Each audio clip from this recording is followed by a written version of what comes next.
Und damit willkommen zurück zu Sherlock Holmes Chapter One. Wir befinden uns immer noch in der Questreihe um den goldenen Käfig und ich wollte eigentlich Arthur Swift finden, beziehungsweise die Ausgrabungsstelle. Jedoch bin ich nochmal zurück zum Yachthafen gegangen, denn mir ist aufgefallen, dass hier immer noch was steht. Hier, die Werkstatt, die ist noch nicht komplett weg. Und ja, ich weiß nicht, ob wir demnach irgendwo noch was finden sollten. Deswegen gehe ich hier nochmal überall durch mit euch zusammen. Soll ich nichts finden, dann wird dieser Teil der Aufnahme wahrscheinlich eh weggeworfen. Die Frage ist nur, ist hier irgendwo noch was Auffälliges?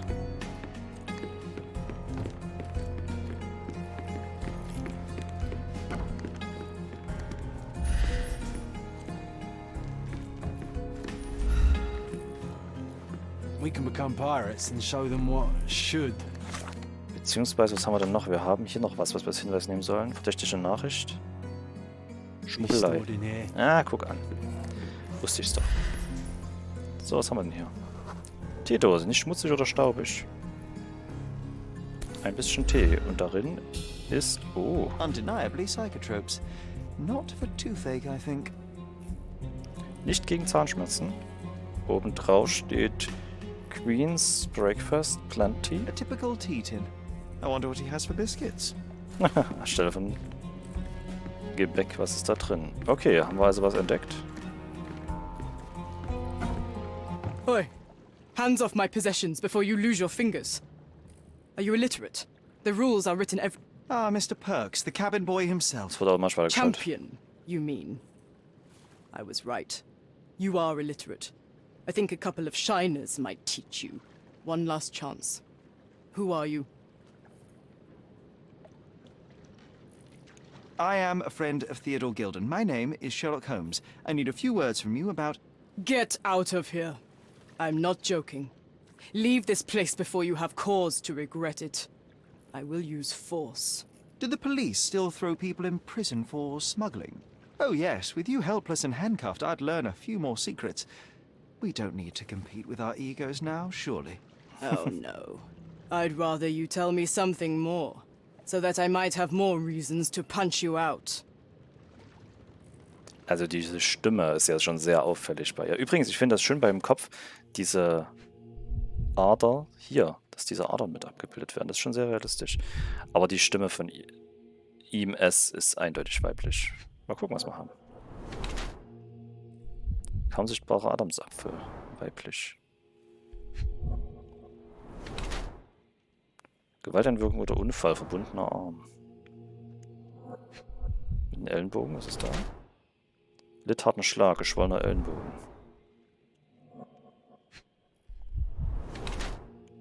Breite Hüften und Oberschenkel, ausgeprägter weiblicher Körper.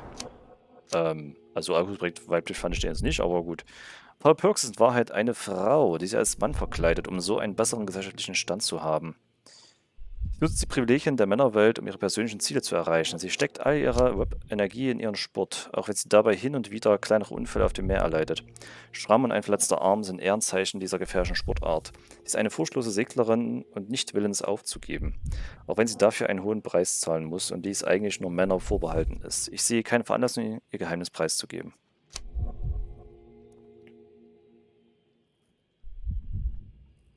Okay, bei beiden will er uns nicht preisgeben, ist gut. Unter dem Deckmantel ihrer Segelkarriere betreibt sie Schmuggel für Banden auf Cordona. Ihr verletzter Arm spiegelt die Gefährlichkeit ihres Lebens als Schmugglerin wider. Sie wirkte grundsätzlich furchtlos und gerät aufgrund ihrer Verbindung zur Unterwelt immer wieder in Schwierigkeiten. Ich bin der Meinung, sie hat als Por ihren Platz in der Welt verdient. Ich mache das professionelle Schmugglerin. Ja, ist ja nicht professionell, aber... So, a woman wishes to become a real criminal, and smuggling is a stepping stone towards that? Is there not enough prestige in yachting? Or is it easier to compete with other fools like yourself? Everyone has a starting pistol, just shoot and run. Don't say a word. I don't know where you're getting half of this nonsense, but you're on some thin ice here that I'm willing to crack. Damn you, Paul. I'm sick of... Who's this peacock? Oh.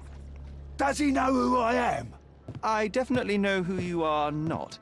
You're not a dictionary reader, at least.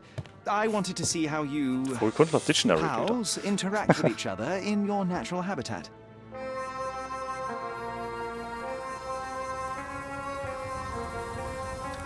But I'm afraid I have to interfere. Okay, wir müssen.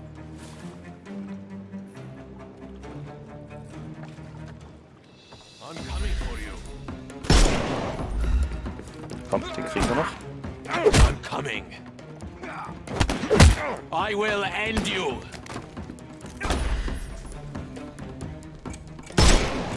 So, schießen wir den mal einfach rein. Gut. Können wir den nicht gleich I'm mitnehmen. coming for you. Don't bother moving. You've lost. So, wir müssen mal gucken, wo wir überhaupt Sachen haben zum Schießen.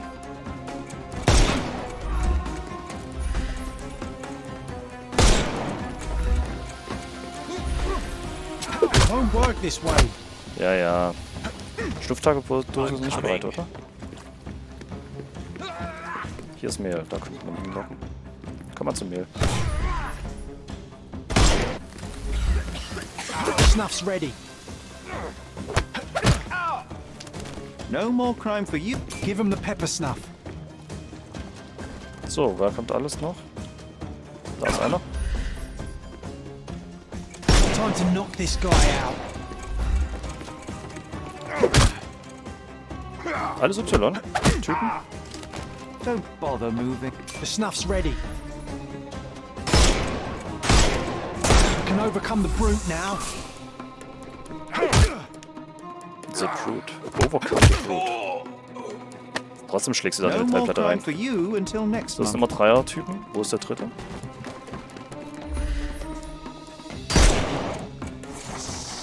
Oh Gott. Na, nachladen. Na gut, okay, wir müssen nachladen, während wir unterwegs sind.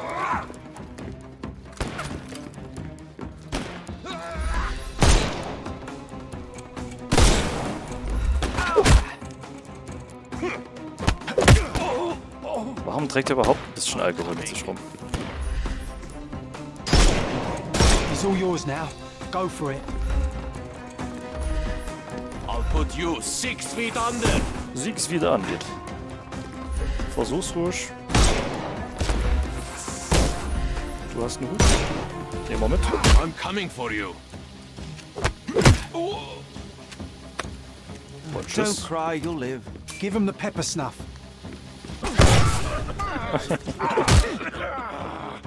Sehr gut. Gut, wer kommt noch? No more crime for you until next month. Okay, bis zum nächsten Monat.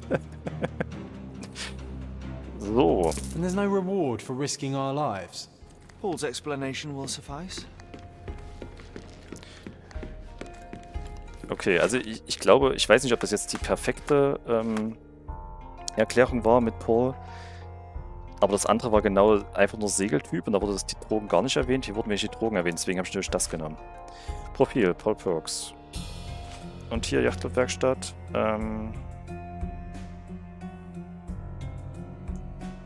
Ich wurde von Kriminellen angegriffen, die hinter Paul Mrs. Perks her waren. Okay. Ist sie eher im Storage Room gewesen?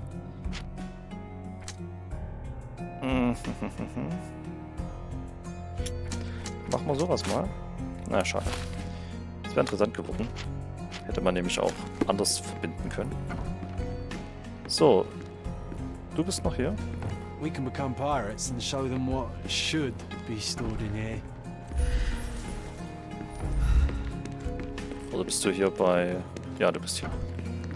Your fellow mariners have a strange way of showing hospitality. They were not my friends. Are you sure? I would rather risk my neck for someone who's at least honest and thankful. Perhaps then don't enter someone's life and be so judgmental, pretending you're better than they are. Then give me your perspective and allow me to see through your eyes. What were you doing this morning, Miss Perks? Don't call me that. I'm a champion. I was sailing. The other club members told me that you missed the race this morning. Do champions not need to practice? You've talked with them already. No, I wasn't racing. I visited the doctor after that attack on me. And then I had to honor the deal with the bandits you just took care of.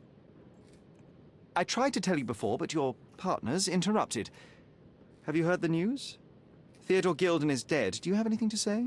Well, what a shock. To me, he was an angry old ogre. Good riddance. Was it Goliath that killed him? Did it crush him? Break his bones? Come on, tell me. I want all the details. You have an unusual way of showing grief. Imogen wouldn't appreciate that. But yes, the animal could have been involved. It's poetic in a way, isn't it? It takes a beast to kill a monster. I wish I could have been that elephant. This business of yours, you should be more careful.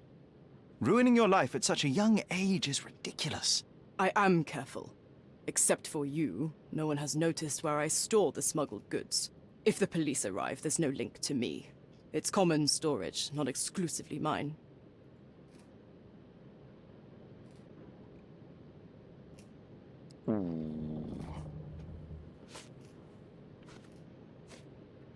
I'm clueless. You smuggle illicit psychotropes on your yacht. Not a delivery for the hospital, I'm sure. Of course not. I've had to cut corners to earn some money. How might a person afford to pay for a yacht in an honest way? I don't know, although I'm smart. The buyers are my customers. Adults who are willing to pay for their pleasure, or weapons for jewels. Whatever they want me to deliver. Nothing criminal. Well, it's your lucky day. I'm not here because of smuggling. Have you tasted this tea yourself? I wouldn't have been a champion if I had used it. It's just a side business that keeps my career afloat. It's quite expensive to compete in yachting. Sometimes I cut corners. Such as fixing whirlpool yourself? Exactly. And sometimes I just have to pay. That's how I earn money. I don't sell slaves or take the last mangear from a poor family. Mangia heißt die Währung. It seems as though Theodore Gilden hung a sword of Damocles over your life and career. Were these only words or something more serious? Check my forearm. Pulled muscles and bruises. Small cuts. Nothing that you could call serious. I doubt that a man in his late 50s could wrestle you. It wasn't him. He behaved like a rat and hired brutes. His boys tried to lock my hands behind my back, but I was faster and I escaped. Was he so protective of his daughter, or was it your feminine secret that provoked him? My guess is that he was protecting his property. As he saw it, he owned Imogen, and he treated her like a piece of furniture. He didn't want his daughter to be loved by anyone. What's more painful is that Theodore didn't allow me to love his daughter. Typical. I'm not sure that your relationship with Imogen could be described as typical. Are you afraid of a woman in trousers? Now that's typical of men. Mensch, Sherlock, der hätte so wenigstens jetzt noch was sagen können am Ende. Aber gut, ein ähnliches Gefühl hatte ich halt auch. Dass die Tochter vom Gilden halt, ja, von ihm als Möbelstück angesehen wird. Look what I found. A box full of darts. Hey, that's mine. I confiscated it. These darts appear to be filled with something. Poison? How powerful is it? It's strychnine. Enough to instantly kill a small rodent. I haven't tried it on a human. Yet. I hope you know what you're doing. Could it immobilize a larger animal, say, an elephant? I've never tried, but I have wondered. Mhm. So, Schädlingsbekämpfung. Das brauchen wir nicht. A charming picture. I've heard that champions do often pose with their trophies. Cheeky. It is a lovely trophy, though. I'm sure you will agree. What is it that you like most about her? Her naivety? Her father's money? A somewhat difficult choice. Especially now that her father is out of the equation. Vor allem Her Naivety und kindliche Naivität ist gleich so übersetzt wird. Interessant. A. Swift. Are you familiar with this name? The gentleman had business with Mr. Gilden. Likely just another strange and wrinkled fellow like old Gilden was. Perhaps this Swift person has a rhino, and they wanted to see which pet was stronger. In other words, I don't know who he is, but I bet he's crazy like Theodore. I doubt that court owner has ever boasted a battle arena for that size of mammal. You have an interesting imagination. Okay, da weiß er nichts. Parfümflasche. I'm Ja, clueless. hätte ich mich gewundert. What can you tell me about the elephant? He's smarter than some people here, including his owner. Although I feel he could be dangerous, no matter how much he's fed. Why is that? Have you ever seen Goliath attack anyone? Well, not exactly. But I saw it, abusing some poor tree during one of its walks with Theodore. The expression on that old ninny's face was priceless. But it wasn't funny to look at. Believe me, it was frightening. Er ist über einen Stamm hergefallen. Interessant. Moment, wo ist das jetzt hingekommen? Hier. Mr. Perks war nicht überrascht darüber, dass Mr. Gilden von, Mrs. Perks, Entschuldigung, von Goliath getötet wurde. Sie sprach darüber, dass gerade Paarungszeit für Elefanten ist. Okay. Spuren vor dem Schuppen. Does this knife seem familiar? I didn't find it in your competitor's back, to be clear. This knife is as blunt as your humor. It's a bosun's knife, but it's not mine. I wouldn't be so careless as to mislay my tools. Mhm. Streiter ab. Sie. Imogen doesn't strike me as an industrious young lady, so I find it strange that she was busy packing up all her belongings when Mr. Gilden died. That's some favorable wind in your sails, isn't it? Is it so suspicious that a couple might embark on a trip? I wanted to thank her, so we planned to go traveling. A Theodore-free place, without elephants. The timing of it is suspicious, however. Your lady friend becomes an orphan and heir, and there's a planned trip directly afterwards. An improvised romantic dinner will never please a spoilt girl. A planned voyage might. It's not spur of the moment. Okay, hatten sie eigentlich was geplant gehabt? I don't know what this means. Okay, wie es getötet war, Leben eines Elefanten. I'm clueless. Okay, Zeitungsartikel ist egal und in Cars. I don't know what you're Okay, suggesting. der Rest ist eigentlich Quatsch. Echt? I'm clueless.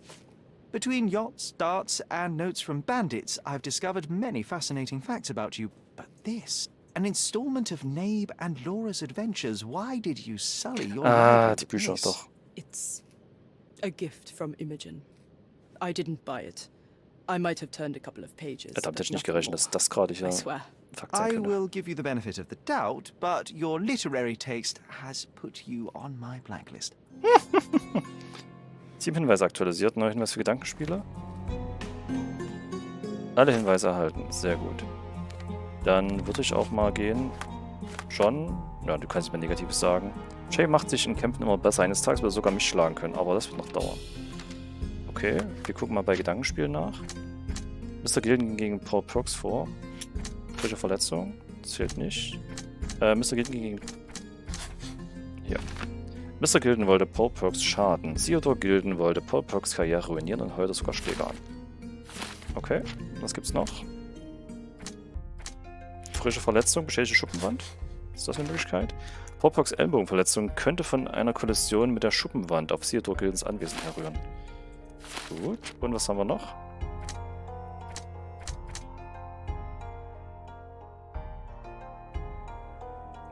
Okay, Geschäftsverhältnis endete, das ist egal. Und hier beim Käfig haben wir Sporen. Das müssen wir noch finden. Das ist noch ein Punkt.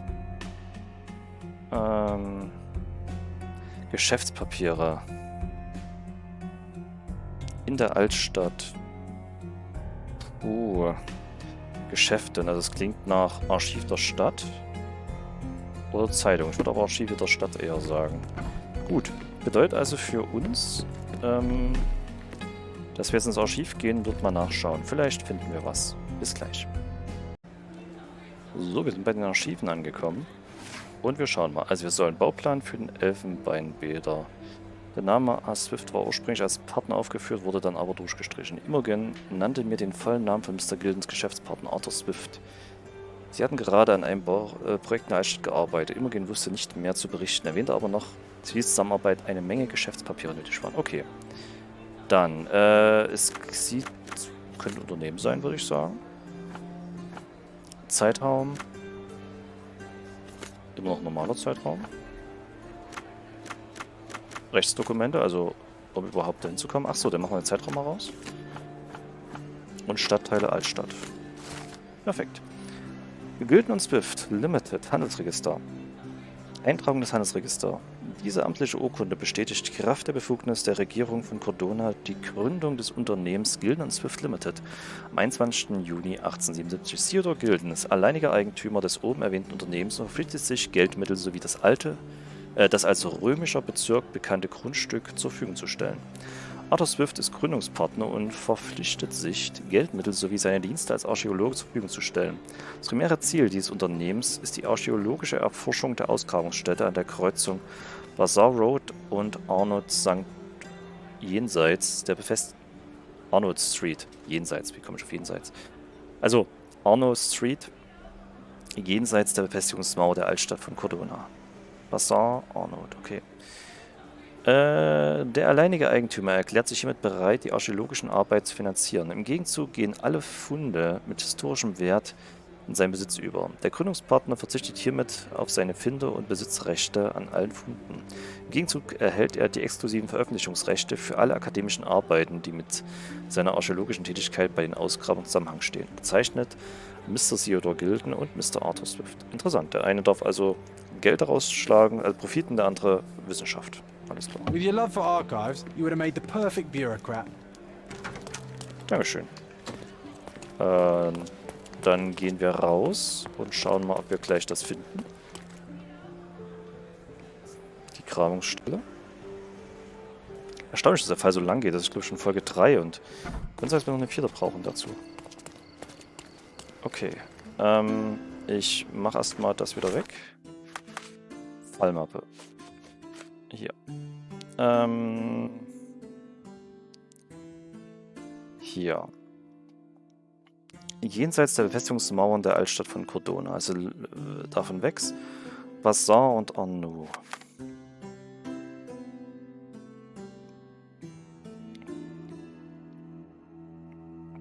Hier irgendwo.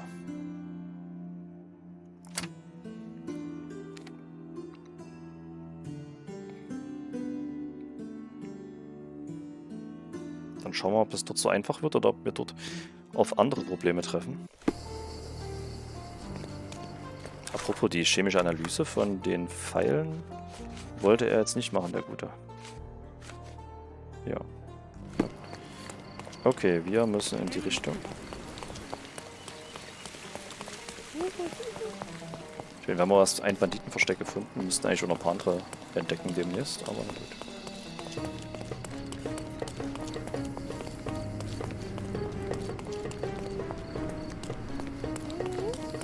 From day to night, Aiden stands there, recruiting non... Okay, da unterhalten sich gerade zwei. Ich mach mal Speicherpunkt hier. rebellious workers for the dig. Herausfinden, wie der Arbeitsanwerber zu finden ist. Wo britisch? Tief graben. Schulden mir Geld. Nein, nein. Narben klingt gut. Okay, da war noch irgendwas.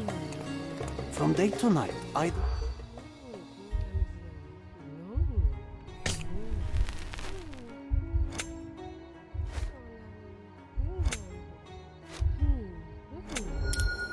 Neues Hemd gekauft, hätte ja auch, das ist ein neues Hemd, der trägt, das einfach auffällt. Hätte man es auch als Hinweis nehmen können. Zutritt zur Ausgrabungsstätte. Ich habe mitbekommen, dass der Zutritt zur Ausgrabungsstätte nur den dort Beschäftigten gestattet ist.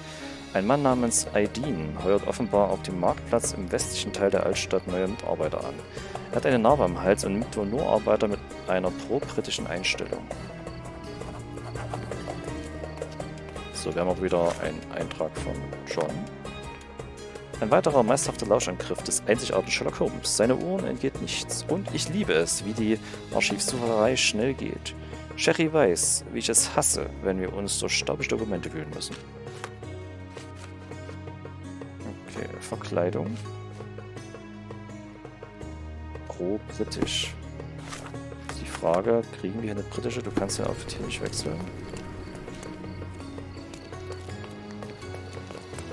Darf ich den wechseln? Ja. Ja. Was ist denn pro-britisch?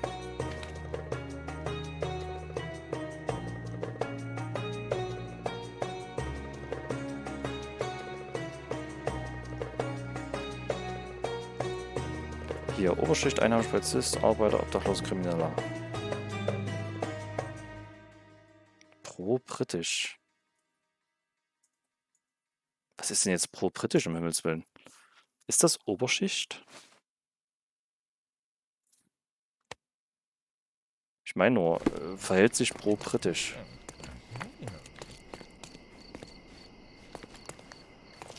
Ist mir jetzt gerade ein bisschen vage, die Aussage, aber gut. Auf dem Marktplatz im westlichen Teil der Altstadt neue Arbeiter an.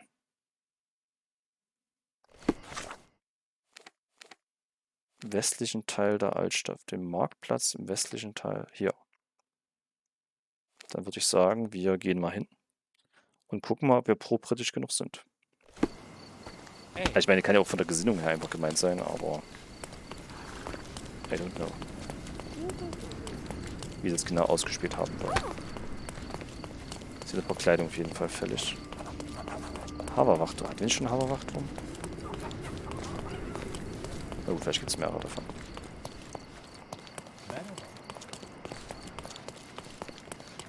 So, mal kurz die Karte gucken. Wir sind nah dran. Wir könnten sogar den oberen Weg nehmen.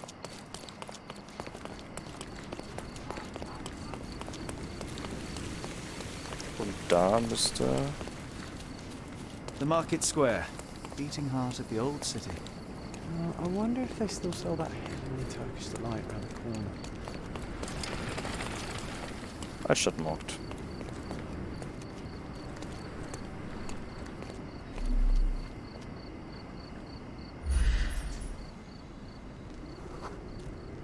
Buchmacher, Kleptomane.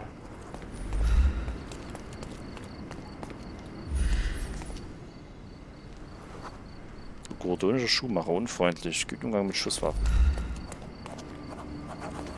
Kleidungshändler gibt's hier. Wir gucken nochmal ganz schnell nach.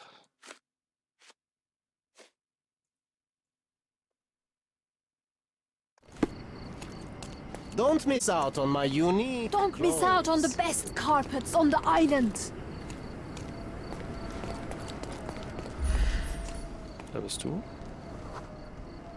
Narbe am Hals, türkischer Vorarbeiter, das klingt doch passend. Dann speichern wir mal ab und reden mit dem guten Herrn. Stop blocking the view.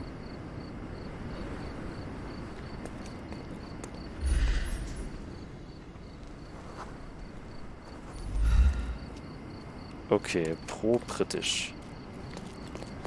Ich meine, die werden es doch hier auch so machen, dass man Don't Sachen... miss out on the best Don't pass carpets by. on the Let's island. pick something that So, was haben wir denn hier?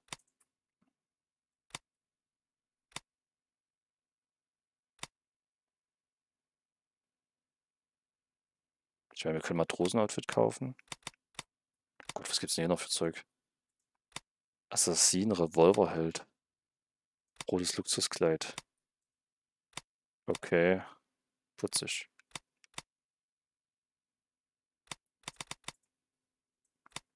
Ist jetzt pro-britisch Marine oder nicht?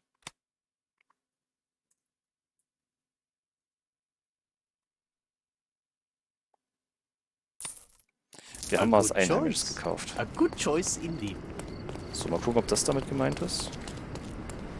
Stop blocking the view. Müssen wir einen anderen Fall nehmen?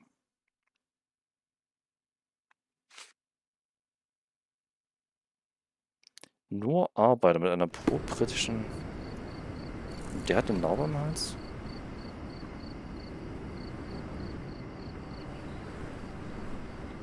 Wo hat der eine Narbe am Hals? Warte mal ganz kurz, Junge.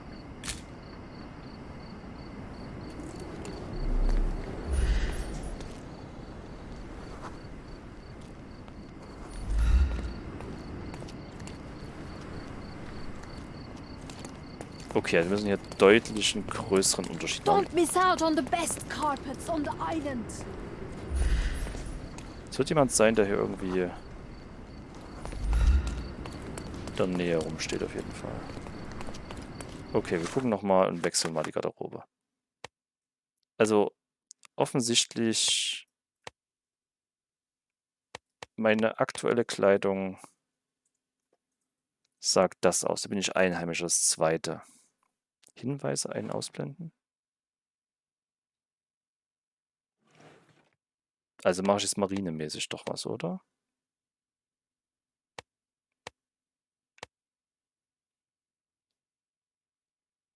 Arbeiterschürze? Okay, machen wir als Arbeiter. Ich weiß, wie gesagt, ehrlich gesagt nicht, was sie als pro-britisch bezeichnen, weil nichts davon prinzipiell erstmal britisch ist. Come, decorate your house in Orient. Sir, kind sir, might I steal your Arbeiter. attention? I'm not buying. Ah, that is the thing. You won't waste a single mangear. I am a digger, you see, and I have heard of a dig site so deep it clogs your ears. I want to be there. Why are you telling me this? I have heard of a man recruiting for such a dig. A man with a scar, such as the one that you're hiding. And your boots are dirty with the deep clay I am so familiar with. Oh, I hope it wasn't too rude of me to point that out. You have a good eye. And you just want to dig? Dig deep and that's it? What's the catch? Are you in desperate need of money? Oh, there is no catch, sir. I won't even ask for advance pay. Just give me a shovel and I'll dig a hole like you've never seen. Huh. I dig a hole. Is that I've never so? seen. Well, I have to ask you an important question first. Would you be fine working for Brits? Für die Briten niemals. Natürlich. I am all for them. Well, you say that, but can you prove it? Ich liebe Tee, ich singe Nationalhymne, ich aß heute ein britisches Frühstück. I'll sing you a very special song. God save our gracious queen. Cut it! Or people here will make you their queen. I can also speak in limericks. Please don't. You might be a little bit weak in the head, but a natural-born digger with a keen eye is what we need. Take this permission slip and go to this address. The guard will let you in and check with the professor once you're there. Sehr gut. Damit haben wir das bekommen. Und werden uns in der nächsten Folge dann aufmachen zur eigentlichen Grabungsstelle. Bis dahin, euer Elandirthor. Tschüss.